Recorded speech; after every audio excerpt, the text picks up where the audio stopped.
और अपनी ननदों पर हुक्म भी चलाती है। करिश्मा, करिश्मा, तुमने अभी तक नाश्ता नहीं बनाया? तुम्हारे भैया को ऑफिस जाने में देर हो रही है। हाँ भाभी, बस अभी बनाती हूँ। करिश्मा, तुम ये ढीलापन छोड़ दो, कल को पराए घर जाना है। वहाँ अगर तुम इस तरह से काम करोगी तो लोग क्या कहेंगे कि माँ ने और भाभी ने कुछ सिखाया नहीं। और तुम्हारी दोनों बहनें कहाँ हैं? अब रेशमा मार्केट गई है और मनीषा सो रही है। क्या? सुबह के 8 बज रहे हैं और ये महारानी अभी भी सो रही है? ये कहते हुए सविता अपनी सास दुर्गा देवी के पास जाती है। माँ जी, देख रही हो अपनी बेटियों के तौर तरीके? क्या हुआ बहू, सुबह सुबह क्या कर दिया मेरी बेटियों ने? अरे एक तो अभी अभी उठकर किचन में गई है, दूसरी सुबह सुबह बाहर चली गई और तीसरी अभी तक सो रही है। क्या करूं मैं इन तीनों का, मैं तो परेशान हो गई हूँ। जा जाकर उठा उसे और रेशमा से मैं बात करती हूँ। सविता सीधा मनीषा के कमरे में जाती है और उससे कहती है, महारानी जल्दी उठो, सूरज सर पर आ गया है। भाभी थोड़ी देर और सोने दो ना, मैं रात को लेट सोई थी।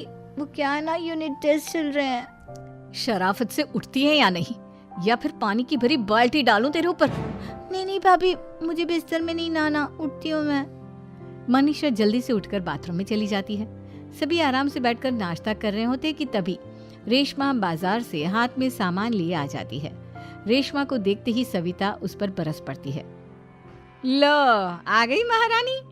ऐसा भी क्या सामान लाना था जो सुबह आंख मलते ही बाजार की तरफ रवाना हो गई?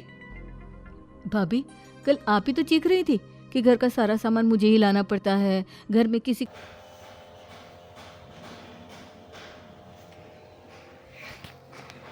को भी किसी काम से कोई लेना देना नहीं है। अब मैं बाजार जाकर सामान ले आई तो आपको इस बात से भी तकलीफ हो रही है? देख रही हो माँ जी, अपनी बेटी की जुबान कैंची से भी तेज चलती है। और मयंक, आप तो कुछ कहेंगे नहीं अपनी लाडली बहन को। रेशमा, अपनी भाभी से ऐसे बात नहीं करते, चलो माफी मांगो। भैया, मैं क्यों माफी मांगू? आप भाभी से बोलिए ना कि हम पर कम हुक्म चलाया करे।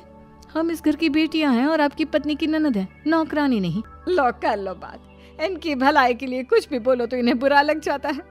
इस घर में यही इज्जत है मेरी। देख लो माँ जी, आपकी बेटी किस लहजे में मुझसे बात कर रही है। सविता वहाँ से चली जाती है। मयंक को बहुत गुस्सा आता है, वो भी वहाँ से चला जाता है। फिर करिश्मा रेशमा को समझाती है, रेशमा, तुम्हें भाभी से माफी मांग लेनी चाहिए थी ना। लेकिन दीदी, मैंने कुछ किया ही नहीं, तो मैं माफी क्यों मांगू? हाँ करिश्मा दीदी, रेशमा दीदी जैसे ही घर में आई भाभी ही उन पर चिल्ला रही थी। हाँ, मैं मानती हूँ कि गलती भाभी की थी। मैं तो इसलिए बोल रही हूँ कि भाभी ने माँ को तो पूरी तरह अपने वश में कर लिया है। वो हमारी बात सुनती ही नहीं। मयंक भैया हमारे लिए हमेशा खड़े रहते हैं, इसलिए उनकी बात का मान तो तुम्हें रखना चाहिए था ना। कोई फायदा नहीं दीदी, कुछ दिनों की बात और है, भाभी उन्हें भी हमारे खिलाफ भड़का देंगी। फिर वो भी माँ की तरह हमारी किसी बात का विश्वास नहीं करेंगे। इसी तरह सविता अपनी तीनों ननदों को किसी न किसी बात पर परेशान करती रहती थी। एक दिन मयंक अपनी तीनों बहनों के लिए गिफ्ट लाया। करिश्मा, ये तुम्हारे लिए हार का सेट। रेशमा, तुम्हारे लिए सुंदर सी ड्रेस। और मनीषा, तुम्हें किताबें पसंद है ना, तुम्हारे लिए किताबें लाया हूँ। थैंक यू भैया। थैंक यू भैया, थैंक यू भैया। करिश्मा, तुम्हारा नेकलेस कितना सुंदर है, ये भैया कहाँ से ले आए होंगे? मैंने भैया को 3 दिन पहले फोन पर ये डिजाइन दिखाया था और आज भैया ये ले आए। सविता तो अपनी ननदों के गिफ्ट्स देखकर जल गई और करिश्मा का नेकलेस तो उसे भी बहुत पसंद आया था। अपनी बहनों के लिए कितना अच्छा नेकलेस लेकर आए हैं, मुझे कभी कोई गिफ्ट नहीं दिया। मैं आज ही ये हार चुरा लूंगी। रात में सविता करिश्मा का हार चुरा लेती है और इसी तरह उसे अपनी ननदों की जो भी चीज़ अच्छी लगती वो उसे मांगती नहीं, बल्कि रात के अंधेरे में चुरा लेती। इसी तरह दिन बीतते गए और सविता ने मयंक के दिल में भी उसकी बहनों के लिए नफरत पैदा कर दी। एक दिन मयंक ने करिश्मा और रेशमा के लिए रिश्ता देखा और ये बात उसने घर में सबको बताई। माँ, करिश्मा और रेशमा के लिए बहुत अच्छा रिश्ता आया है, वो लोग कल इन्हें देखने आ रहे हैं। आप और सविता मिलकर सारी तैयारी कर लेना। ये सुनकर करिश्मा और रेशमा खुश हो जाती हैं, लेकिन सविता सोचती है, अगर इन दोनों बहनों की शादी हो गई तो घर और बाहर का काम कौन करेगा? मनीषा तो 1 नंबर की कामचोर है, उससे तो किसी बात की उम्मीद लगाना ही बेकार है। मुझे इस शादी को रोकना होगा। अगले दिन सभी लड़के वालों के स्वागत की तैयारी करने में लगे होते हैं। तभी मयंक अपनी बहनों से आकर कहता है, तैयार हो गई तुम दोनों? देखो दोनों लड़के बहुत अच्छे हैं, मैं कोई कसर नहीं छोड़ना चाहता, इसलिए तुम उनके सामने अच्छे से बिहेव करना और अपनी भाभी से लड़ने मत लग जाना। करिश्मा, तुम वो नेकलेस पहन लो ना जो मैं तुम्हारे लिए लाया था। भैया मैं बहुत देर से वो नेकलेस ढूंढ रही हूँ, लेकिन मुझे मिल ही नहीं रहा। क्या तुमने नेकलेस खो दिया? तुम्हें पता भी है वो कितना महंगा था? तुम कोई काम ढंग से नहीं कर सकती। मयंक गुस्से में वहां से चला जाता है। थोड़ी देर बाद लड़के वाले भी आ जाते हैं। वो दोनों बहनों को पसंद कर लेते हैं और रिश्ता पक्का हो जाता है। लेकिन सविता के दिमाग में तो कुछ और ही खिचड़ी पक रही थी। वो पंडित जी के पास करिश्मा की कुंडली लेकर जाती है और उन्हें पैसे देकर करिश्मा की कुंडली बदलवा देती है। जब लड़के वालों के पास करिश्मा की कुंडली जाती है तो वो दुर्गा को फोन करते हैं। बहन जी, हमने करिश्मा की कुंडली अपने पंडित जी को दिखाई थी। आपकी बेटी की कुंडली नहीं बल्कि दोषों का पिटारा है। देखिए, मैं और मेरे पति इन सब बातों में बहुत विश्वास करते हैं, इसलिए हम आपकी बेटी से अपने बेटे की शादी नहीं करा सकते। इस तरह करिश्मा का रिश्ता टूट जाता है और सभी घर वालों को बहुत दुख होता है।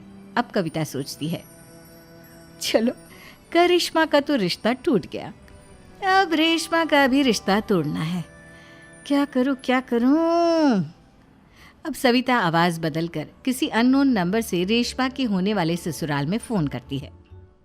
हेलो, मैं कौन हूँ कौन नहीं ये आपके लिए जानना ज़रूरी नहीं। बस इतना सुन लो कि रेशमा का 2 साल से किसी के साथ अफेयर चल रहा है। बस रेशमा का रिश्ता तोड़वाने के लिए सविता का इतना कहना काफी था। अब रेशमा का भी रिश्ता टूट गया। मयंक और दुर्गा देवी ने रेशमा को खूब खरी खोटी सुनाई और उससे बार बार उस लड़के के बारे में पूछने लगी। आप दोनों मुझे क्यों परेशान कर रहे हो? अरे कोई लड़का होगा मेरी लाइफ में तो मैं बताऊंगी ना, जब कोई है ही नहीं तो कहाँ से लाऊं मैं कोई लड़का? तो तेरे होने वाले ससुराल वालों को फोन किसने किया था? माँ मैं नहीं जानती किसने फोन किया था, मैं सच कह रही हूँ। मैं तो पहले ही कह रही थी इसकी लगाम खींच कर रखो, लेकिन मेरी सुनता ही कौन है। आप चुप रहिए भाभी, ये सब आपका ही किया धरा है। अब तीनों बहनों को विश्वास हो जाता है कि ये सब उनकी भाभी ही कर रही है। तीनों बहनें अपनी भाभी को सबक सिखाने के लिए एक वकील कर लेती है और घर में हिस्सा मांगना। देखो भैया, माँ बाप की जायदाद में जितना बेटों का हक होता है उतना ही बेटियों का, इसलिए इस घर के 4 हिस्से होंगे और हमें अपना हिस्सा चाहिए। मैंने तुम्हारे लिए क्या क्या नहीं किया और तुम इस घर में हिस्सा मांग रही हो? भैया, आप और माँ हम बहनों की कोई बात नहीं सुनते हो और भाभी हमारी शादी नहीं होने देगी क्योंकि उन्हें लगता है कि आप हमारी शादी में ज़्यादा पैसा लगाओगे और उन्हें हम जैसी फ्री की नौकरानी कहाँ मिलेगी। तो हम भाभी के साथ तो रह नहीं सकते, हम बहनों को अपना हिस्सा चाहिए। अरे तुम्हें शर्म आनी चाहिए अपने भाभी पर ऐसा इल्जाम लगाते हुए। वो तुम्हारे बारे में कितना सोचती है। हाँ माँ, भाभी हमारे बारे में बहुत सोचती है, दिन रात बस यही सोचती रहती है कि किस तरह से अपनी तीनों ननदों को परेशान करूं और कभी मुझे पढ़ने भी नहीं देती। दोनों बहनों का रिश्ता भी तो इन्होंने ही तोड़वाया है और रात में हमारे कमरे में आकर हमारी चीजें भी चुराती हैं। इसी तरह सविता की तीनों ननदें अपनी बात पर अड़ी रही। अब कोर्ट में तारीख भी शुरू हो गई। जब सविता को लगा कि उसकी तीनों ननद इतनी आसानी से नहीं मानने वाली, तो उसने अपने पति और सास को सारी सच्चाई बता दी और अपनी तीनों ननद से माफी मांगी। मयंक और दुर्गा को भी अपनी गलती का एहसास हो गया। अब सविता खुद करिश्मा और रेशमा के लिए अच्छा रिश्ता ढूंढती है और उनकी शादी करवाती है।